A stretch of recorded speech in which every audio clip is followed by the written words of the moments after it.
അവസാനത്തെ പത്തിൽ ആയിഷ ബീവി നബി സല്ലല്ലാഹു അലൈഹി വസല്ലം തങ്ങളോട് ചോദിച്ചു, എന്താണ് ഞാൻ വർദ്ധിപ്പിക്കേണ്ടത്? അപ്പൊ ആ ദിക്റുകൾ ചൊല്ലുന്ന സമയത്ത് ഒരുപാട് ഫാകൾ കൂടിയിട്ട് ഫ എന്ന് പറയുന്ന അക്ഷരങ്ങൾ കൂടി വന്ന് അത് തെറ്റുവരാറുണ്ട്. അതെങ്ങനെ ക്ലിയർ ആയിട്ട് നമ്മൾ പറഞ്ഞു കൊടുക്കേണ്ടത്?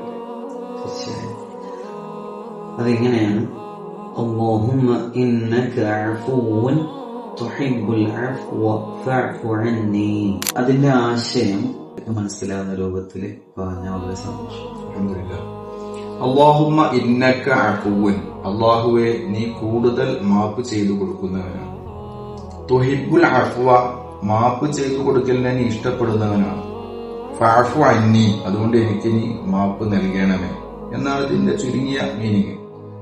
അപ്പൊ ഇവിടെ നമ്മൾ മനസ്സിലാക്കേണ്ടത്, അള്ളാഹു നമുക്ക് മാപ്പ് ചെയ്തു തരുന്നതിനെ ഇഷ്ടപ്പെടുന്നതോടൊപ്പം നമ്മൾ പരസ്പരം കുടുംബക്കാരോടും കൂട്ടുകാരോടും മാപ്പ് കൊടുക്കേണ്ട കാര്യങ്ങൾ ഉണ്ടെങ്കിൽ അതും കൂടി നമ്മൾ മാപ്പ് ചെയ്തു കൊടുക്കേണ്ടതുണ്ട്. അതിനെയും കൂടി റബ്ബ് ഇഷ്ടപ്പെടുന്നുണ്ട് എന്നതിൽ വലിയൊരു ആശയമുണ്ട്. അപ്പൊ ഈ സമയത്ത് നമ്മൾ മാപ്പ് അള്ളാഹുവിനോട് ചോദിക്കാനും മറ്റുള്ളവർക്ക് മാപ്പ് നൽകാനും ഉള്ളൊരു അവസരമായി ഈ 10 ദിവസങ്ങളെ നമ്മൾ ഉപയോഗപ്പെടുത്തണം. അല്ലാഹു തൗഫീഖ് നൽകട്ടെ.